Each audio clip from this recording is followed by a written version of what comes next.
السلام علیکم، پرواز نیوز HD کے ساتھ میں ہوں نور فاطمہ۔ نظر ڈالتے ہیں آج کی اہم خبروں پر۔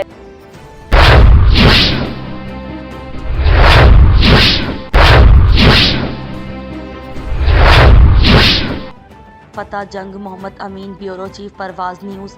مرکزی رہنما پاکستان تحریک انصاف، امیدوار برائے قومی اسمبلی پاکستان تحریک انصاف NA 50 سید ذوالفقار عباس بخاری کی سردار ممتاز خان ماجھیا اور ضلعی نائب صدر PTI ملک کامران خاکی کا تمام اسٹیک ہولڈرز کے ساتھ میٹنگ کا انعقاد۔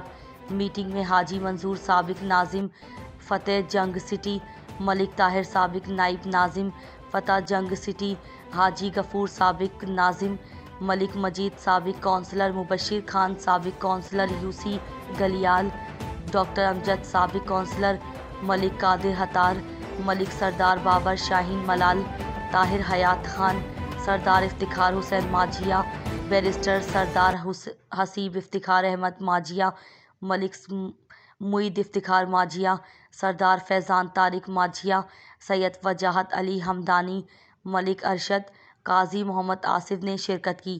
میٹنگ میں حقیقی آزادی مارچ کی تیاری اور حکمت عملی سے متعلق تمام امور کا جائزہ لیا گیا۔ بعد ازاں سید ذوالفقار عباس بخاری نے ہمراہ اسٹیک ہولڈرز کے مختلف تاجروں سے مختلف بازاروں میں جا کر تاجر برادری سے ملاقات بھی کی اور انہیں باقاعدہ حقیقی آزادی مارچ میں شرکت کرنے کی دعوت بھی دی۔